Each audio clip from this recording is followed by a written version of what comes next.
Meet Fred Joyal. Perhaps you've heard of him. Well, perhaps you've heard of the phone number 1-800-DENTIST. I know I have. Fred is the co-founder that helped turn that phone number into perhaps the most recognized phone number ever and turn it into the largest dental referral service in the country. Most people think you have to be confident so that you can be bold. The reality is, acting boldly is what builds your confidence. Great place to go to work every day for us and everybody else. Number one. Number two, everybody wins. Number three, be profitable.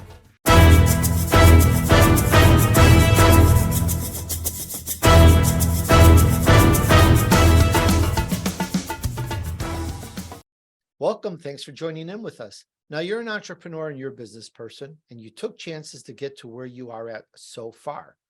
But perhaps, like most of us, you feel you need to step out there a little bit more. You know, you spent your time and money working on your product, or perhaps helping someone else work out their product. And now you want to take it to another level, or just take your product to the market. And the key point here is that you got there by taking chances, I think, and maybe you need to take more. So the question to you is, how well do you know your blind spots? How well do you reach out? Do you have regrets wishing you did this or that? You know, we're all here learning and none of us are perfect. But how can we learn fast enough to make a difference and grow our success? And I'm getting somewhere with this.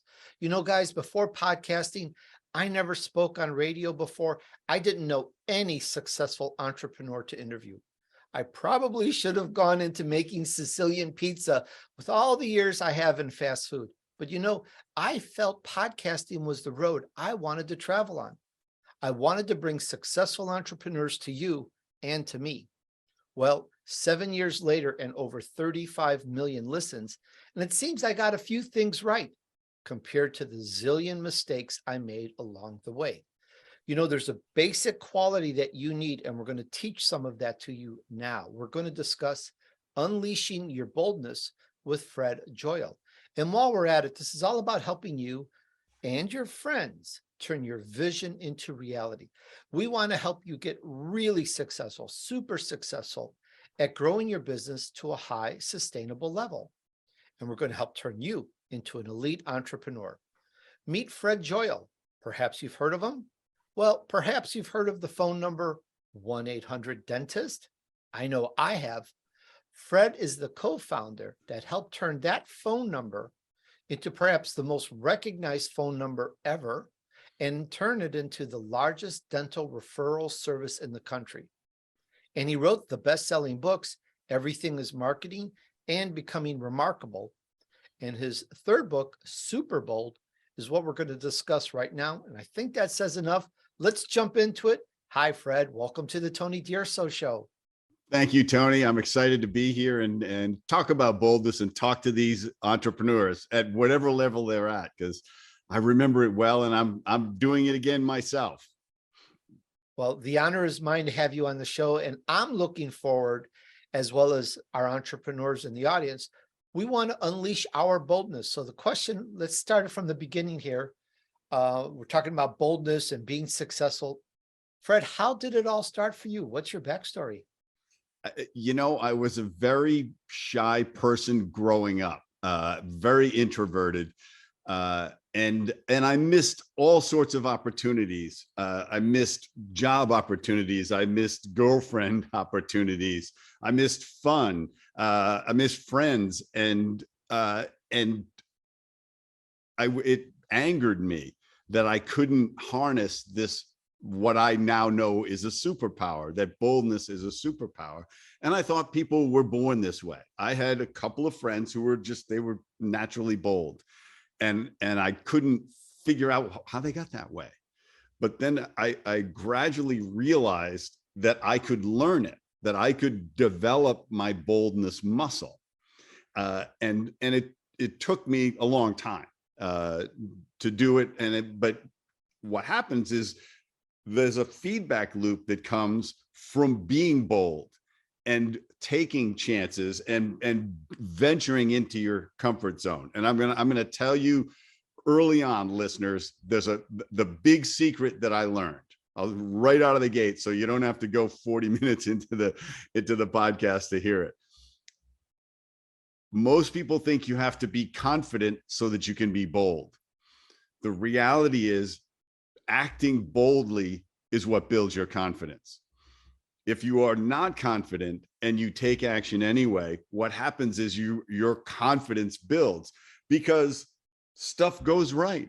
What bold people know is that most of the time when you try stuff, when you push yourself out, really wonderful, unexpected things happen and doors swing open and people don't stop you. And I figured out as I was examining boldness that I was the primary one stopping me.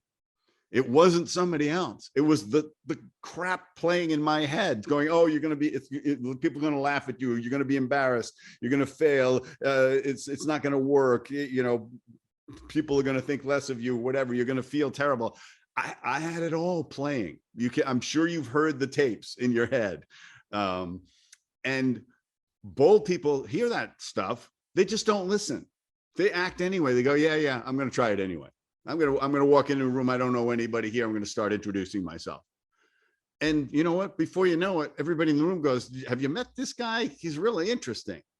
And it's because he's generally, or she's genuinely interested in just meeting the people and finding out who they are.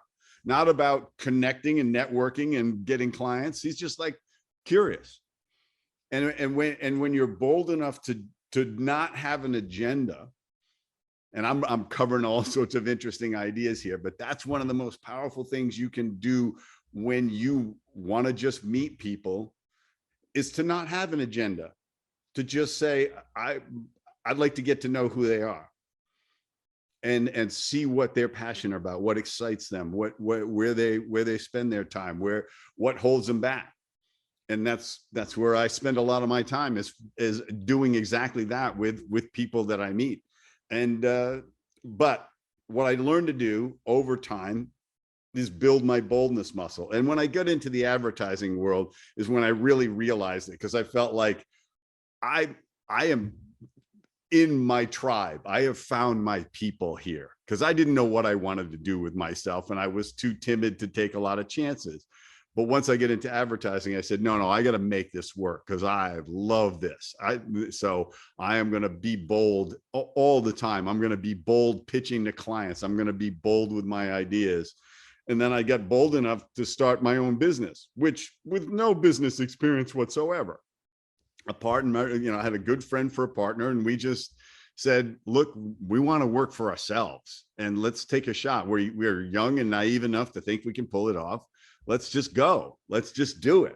So, and it was just making bold moves. Like, I'm going to try doing this commercial. I'm going to go door to door finding dentists to join this thing. Cause we beat the streets for 6 months before we found 18 guys who would go along with this crazy idea back in 1986. So, and we built it up to a business that was doing $45 million a year. And it did it steadily for, until about 7 or 8 years ago. So that's the long, short story. This is very fascinating. And I love the stuff on the boldness and the confidence, and I'm going to dive more into that. It's such a great, juicy subject. And I want to just kind of go drill down a little bit more on the vision. Here you are, you're in advertising, you're marketing, you know things, right? You know enough to be dangerous, I'm sure. But you decide, hey, I'm going to go in this business. I want to do this as a business. And you went from the 1-800 dentist, and then you went on to establishing a video testimonial platform for the healthcare industry. What made you go into that as a business as opposed to anything else? I want to see about perhaps a spark of the vision. Hey, I could be successful at this, or however that worked out. It's one of those things where somebody throws you almost a casual idea. And it was the phone number. It was the 800 dentist phone number. A friend of mine had it. He got it when 800 numbers came out. He had it ringing to his house. And he watched me come up in advertising. He says, do you think you could turn this into a business? do some advertising with it. And it was like, that was the entirety of his idea.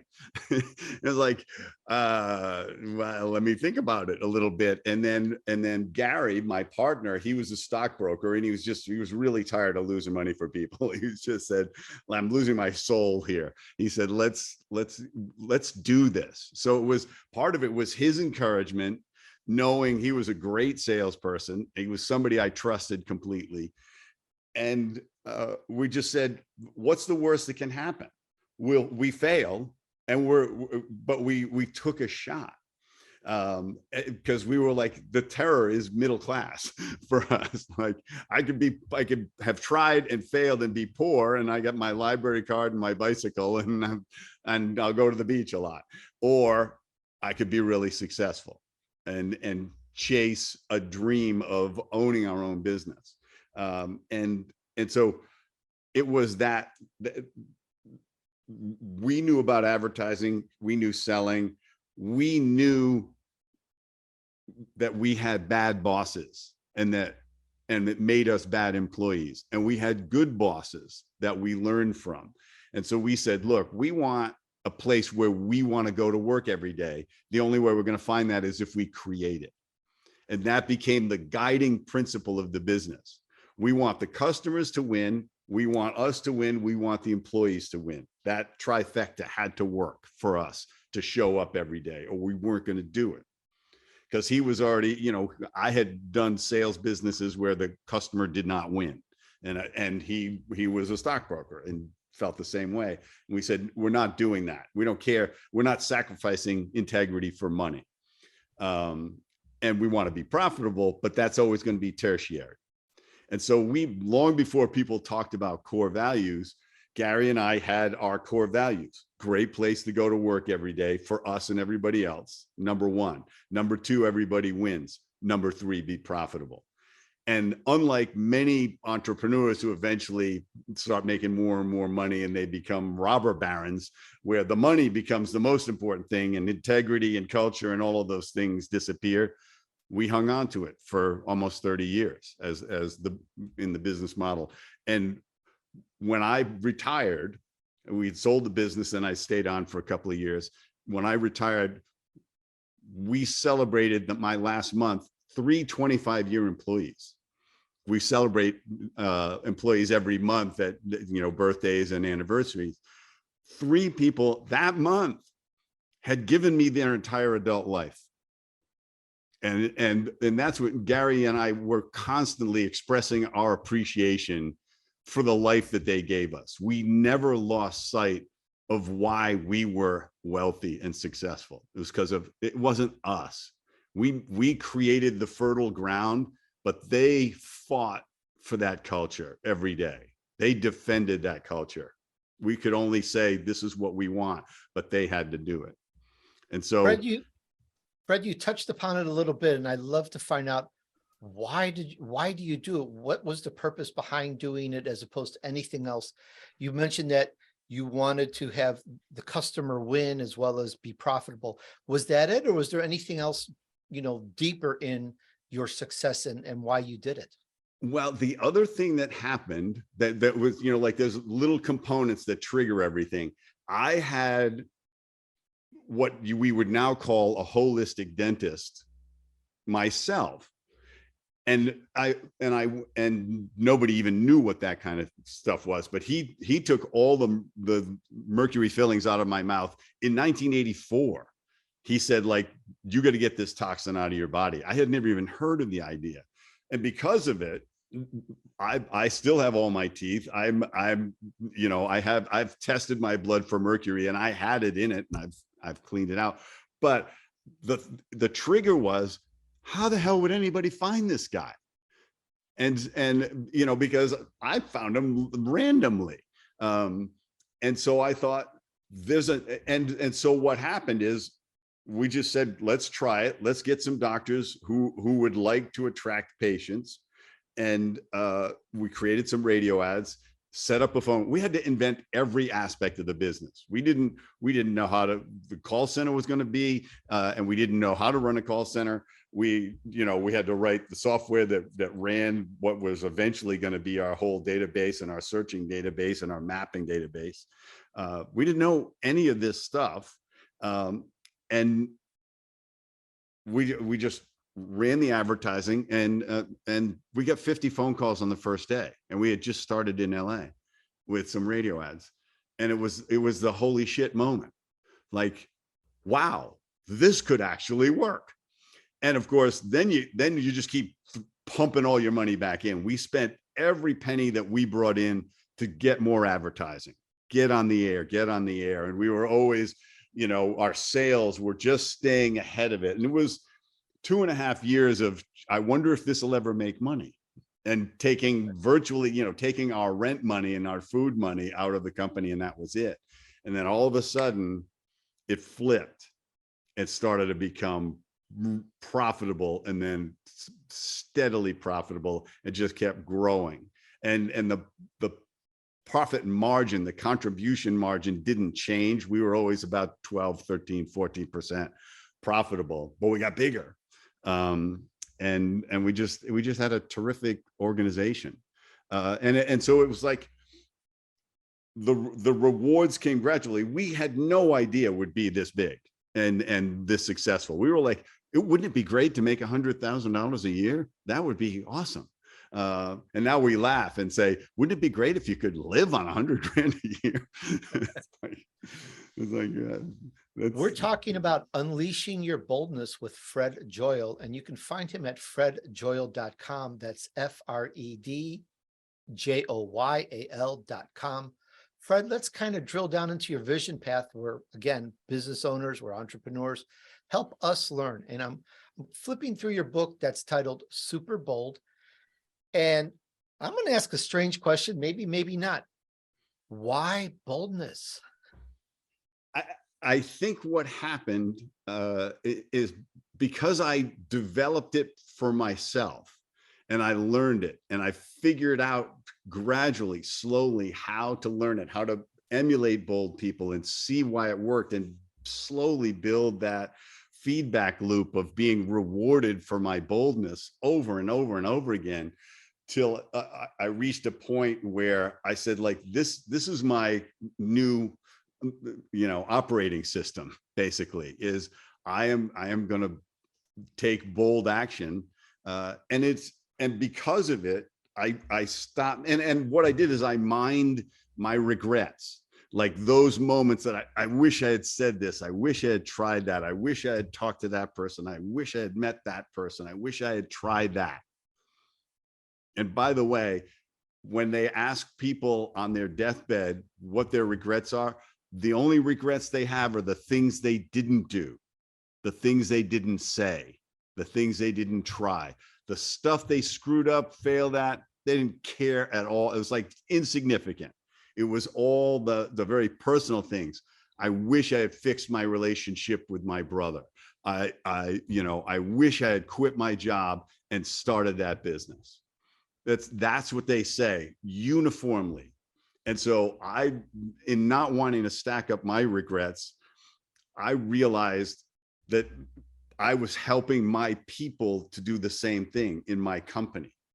And then a friend of mine asked me, he was teaching a class for high school kids, teaching them life skills. And it was a 3-day workshop where he was teaching them how to manage their time, their money, their relationships, and have goals for themselves. And he brought a bunch of his friends in. He was a young man. I was actually friends with his dad. He brought a bunch of his dad's friends in to sort of, who are entrepreneurs from various fields, to talk to these kids and talk about how we got where we did. And so one of the things I said to the kids is, boldness is a superpower. And the sooner you learn it, the more wonderful your life will be, and the closer you will get to your dreams, and the bigger your dreams will get. And they said, yeah, that's great. How? And I said, oh, I have to analyze how I did this. And so that was the germination of Superbold, the book.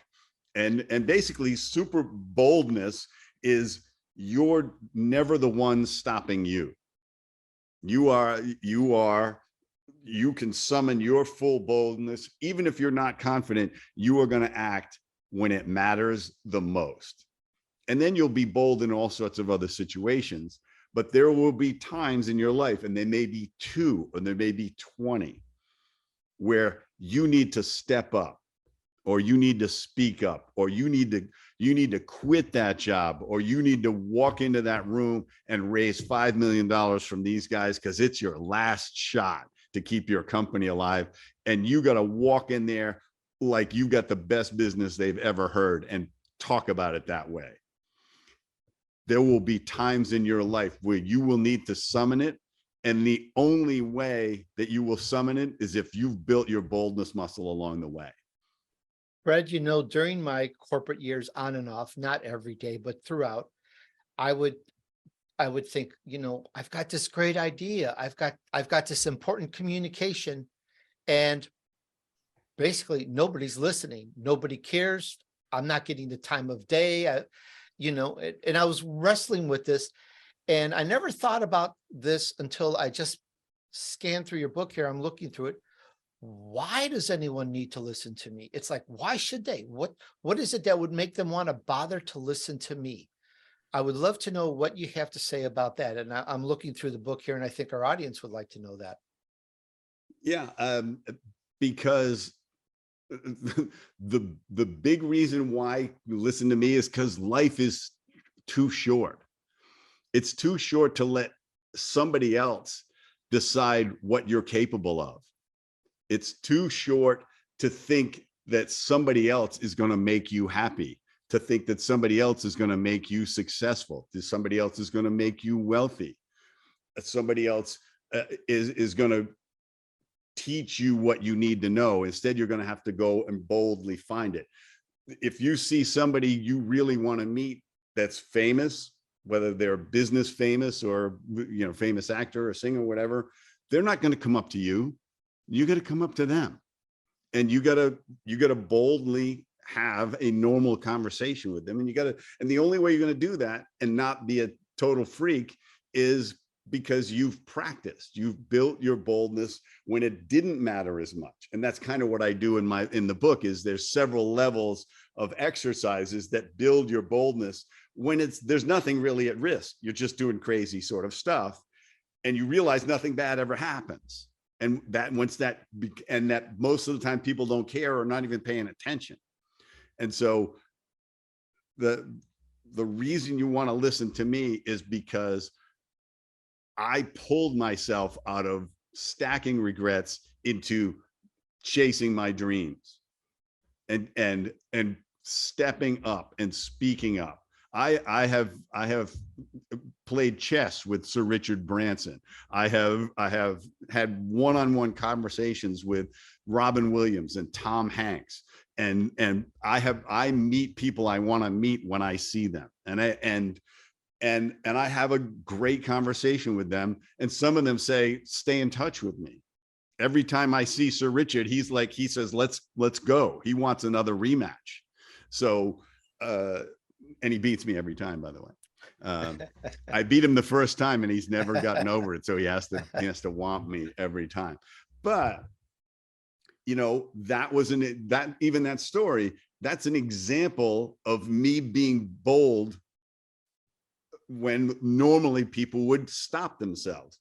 Because he came up to me, I was at his island with a bunch of business people. I had ruptured my Achilles tendon playing tennis, and he happened to be on the island. He came over to me, he heard about my getting injured, and he says, "Oh, this is such a bother that this has happened to you. Do you happen to play chess?" Now, the correct answer is I haven't played chess in 40 years. But I didn't say that. I said yes. Because in your head, you can go, oh, he's going to beat me in 5 moves. He plays chess all the time. I'm going to feel stupid. It's going to be ridiculous. Why would I say yes? He's going to say, I thought you said you could play chess. I didn't listen to any of those voices. I said, yeah, I play chess. And so we grab a chessboard. We start playing. I play such an unorthodox game that I beat him because I'm like trying to remember how to play. So he can't figure out what the hell I'm doing because I can't figure out what the hell I'm doing. And he was like, what is he doing? And I was saying, all of a sudden, it's like, sorry, Richard, that's checkmate. And he's like, what? And he just sets the board up immediately. But at the same time, we're having regular conversations. And so for the rest of the week, he realizes I'm not somebody trying to interview him or raise money from him or pitch their business idea to him or anything. We're having fun and we're talking about politics and food and health and stuff like that. And because of that, I created a real relationship rather than a fanboy situation where he was like, I get a selfie with him and then people, oh, you know, Richard? Oh yeah. It's like, no, you don't. It's like, I know Richard, you know, you know, we're not buddies. I don't fly around in his jet and stuff, but when I see him, he knows who I am and he knows what he wants to do. He wants to beat me at chess and talk politics. But that was all because I didn't listen to the voices that said, you're going to embarrass yourself. You're going to feel stupid. This is going to go wrong. I said, yes. I said, why not? And once you start doing that, you realize so much that your impossibles are your opinions rather than your realities. You make them your realities by turning your opinions into facts by your action. But bold people say, I'm trying and failing is much more satisfying than not trying. And when you jump over that chasm, which is most people are on the other side playing it safe and running the clock out, by the way, because we get older, we have less energy and we have less mental capacity and we have less time. And so that's part of it. It's like when I say the reason you listen to me is because life is too short. The clock is running and you don't know how much time is on the clock. You don't know how long the coach is going to let you play. So play full out starting today. Take chances, take risks, be uncomfortable, be brave. I like that. And chase your dreams with vigor and fervor and fantasy. Be bold. Yeah. You know, as we were just saying, one of the most important qualities or talents that us entrepreneurs can have is to get people to listen to us, to believe in us, which is kind of where this is going, is to believe in us. Is we're so committed. If we get so committed or feel so committed, we can get somebody's ear long enough so that they can understand our products, our services, and how that can help them. And as part of that, I think it goes with the territory. We get into the nose and we get into other things. So with that, I'd like to drill down and discuss Dr. No and crutches. Dr. No is that voice that everybody has in their head. And it usually came from your parents whose job was to keep you from touching hot flame and walking into traffic and all that. No, no, no, no, no. It's like, don't do that. Don't do this. It's like they're trying to keep you from dying. And it's a lot of responsibility, but it's a heck of a lot of negative input. And many parents are so nervous about their children feeling embarrassed or hurt or failing or enduring any sort of difficulty that they're trying to protect them from it. So they limit the scope of what that child will try, and others don't. Others say, you got to learn, you got to stumble, you got to fall. You probably shouldn't climb that tree, but you know, we'll put a cast on your arm if you break it. And that's a different kind of parent, and it's a rare parent. So Dr. No is the one that's like that, like I was talking about with playing chess with Richard, is Dr. No was the one saying, you're going to be embarrassed. You're going to be humiliated. You're going to fail. Dr. No loves to say, this is going to go wrong. So you need to start having a Dr. Yes that talks about what can go right. What if this happened? Why not try this? I could fail at it, but I could learn something really interesting. Every failure I've ever had was a learning experience, some of it incredibly painful. I learned to talk to women and meet interesting women by being really bad at it for a while, and just like and cringing at my failures. But it didn't stop me from stepping up. It said, there's, what do I do differently? How do I get better at this? And so we all have these crutches that we use that are excuses for not acting. Oh, well, I'm not good at public speaking. It's like, yeah, nobody is till they start speaking. The only way you get good at public speaking is public speaking. You can read 50 books on public speaking and you will suck that first time you hit the stage. You will, but you'll understand why you sucked because you read all the books, but you will have to do it. So people have all of these things that are their crutches that are designed to protect them from discomfort. Whereas bold people say, my comfort zone is to refresh myself so I can go back out into my discomfort zone and discover what's interesting, because all the great stuff happens there. All the great rewards come when you say, I'm stepping up. I'm going in to see what happens. I'm entering the arena, and hopefully I can find a sword before the gladiators show up. And most of us are leaning on something like sarcasm or negativity or complaining as a way to make themselves feel better about themselves. Those are horrible crutches that are attempts to make you feel good about your lack of achievement, about your inability to step up and chase your dreams. I'm thinking about this on the discomfort zone and that crutch. How do we deal with it? You mentioned a little bit, but it's like, it takes that effort, and sometimes we don't want to because we think it's not the right time. We have a million reasons. That Dr. No is a pretty bad doctor, but how do we just break through and just say, that's it, I'm just going to go try and just wing it, just jump in. That's how I started podcasting. I never broadcasted before. Never. I just jumped in. I made so many mistakes. I don't want to listen to my old shows, but yeah, but so even much. Even Tim Ferriss says he can't listen to his early podcasts. He says it's horrifying.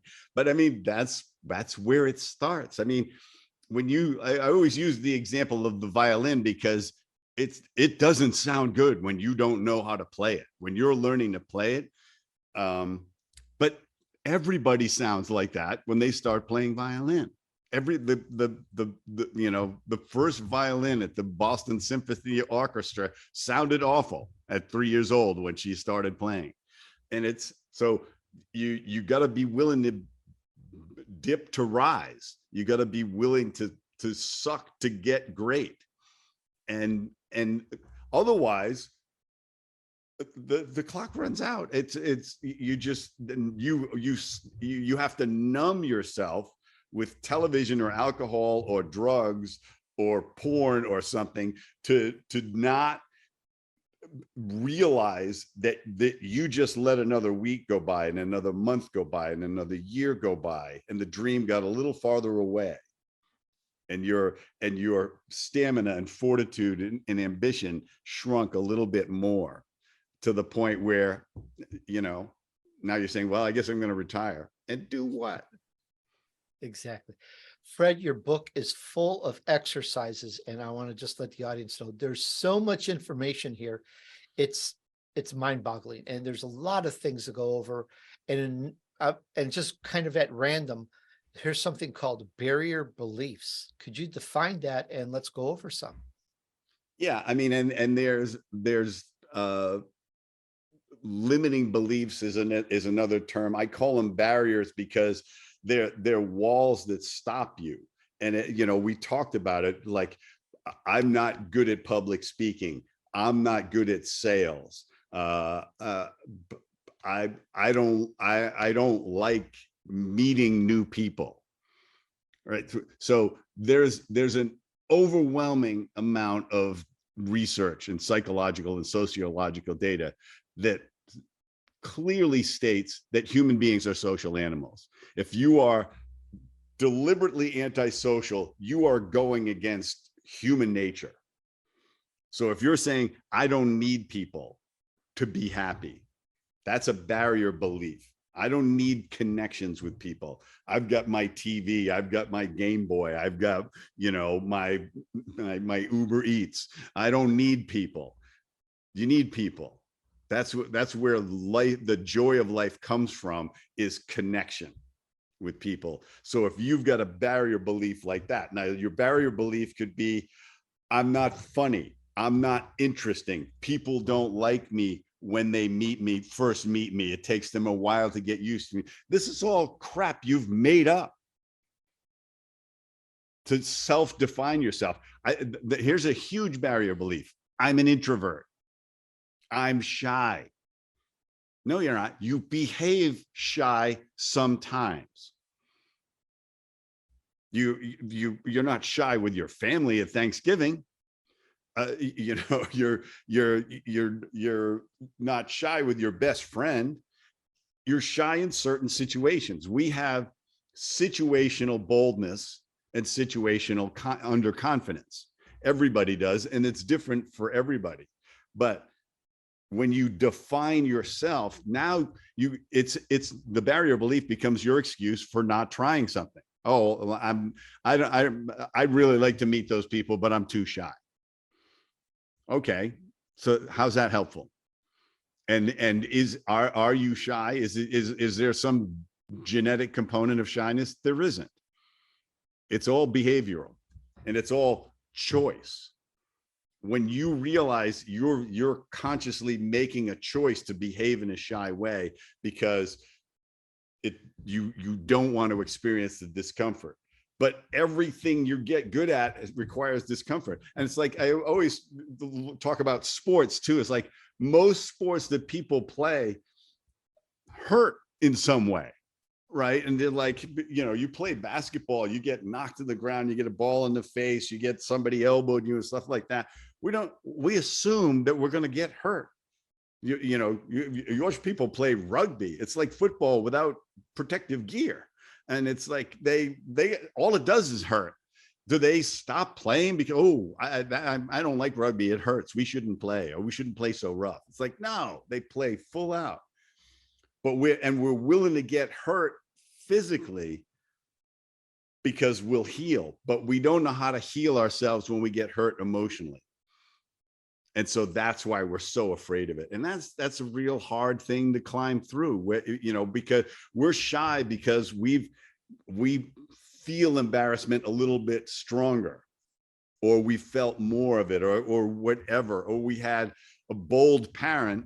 That was my problem. Is my mom was a very bold person, and she was always pushing me too far into my discomfort zone. One of the things I talk about in my book, because there's a 5-step method to building your boldness muscle. And one of the steps is dosage, controlling the intensity of the experience. My mom pushed me too far, too fast into my discomfort zone. So I had to start over because I couldn't emulate her. And she didn't understand it. It was like, just do it. Just, go, because she had to. She grew up with a very difficult life. Had, my brother was very sick as an infant, and she just had to figure out how to get doctors to take care of him, even though, nobody had any ideas. And so she was forced to be bold as a mother. And it just translated into everything. And then she kind of pushed me into it. And so that's what happens is if you don't control the dosage, and that's part of why the book is designed the way it is, it's exercises that gradually expand your boldness and build your confidence along the way by doing things that are actually harmless. We have a tremendous fear of the harmless. Oh, somebody's going to laugh at me. So what? That's kind of what comedians do, is have people laugh at them, and so, one of the things, being embarrassed is a choice. It is not a natural reaction. It is a reaction, but you can choose to react a different way. You can laugh along with people. We get embarrassed because we have this mistaken notion that we need to be perceived as perfect, even though nobody's perfect, and we don't expect anybody else to be perfect. But we get embarrassed if we're not perfect, which is ridiculous. But it's a trap. We're caught in this self-definition of this barrier belief that I don't want to be. That would be embarrassing. No, it wouldn't be embarrassing. You would choose to make it embarrassing. One of my favorite stories is a friend of mine, she's a public speaker, and she gets on stage, big audience. 5 minutes into her lecture, she breaks one of her high heels off. Now, the audience, women in the audience just gasp, like, because that's horrifying to them. Like the idea that would happen on stage. They wouldn't want it to happen anywhere. On stage in front of 1,000 people.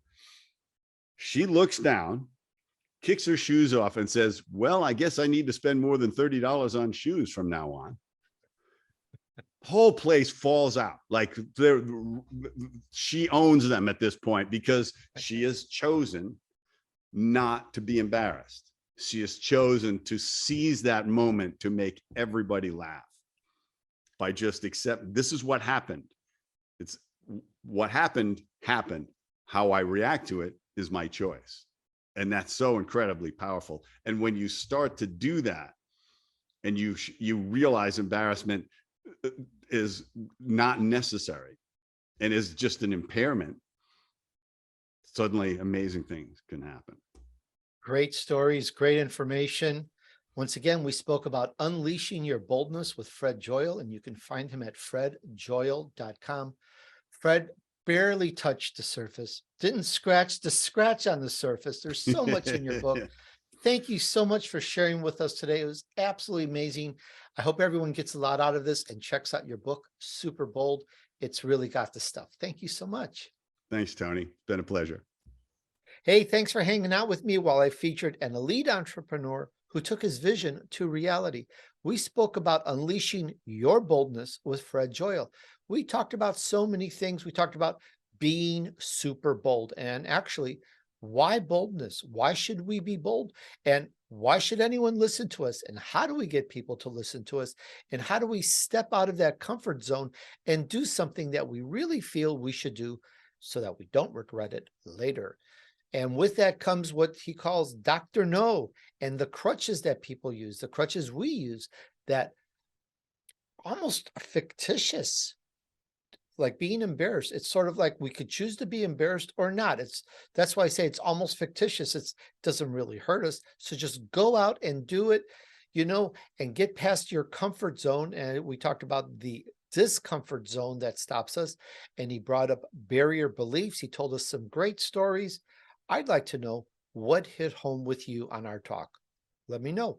And please share this with a few friends to help them too. All right, let's use this and move on your journey to success. Thanks. And remember, just take action. Success awaits those who persevere and remain steadfast despite the odds. Sow good seeds, do good deeds, and join me on the next episode of The Tony DUrso Show.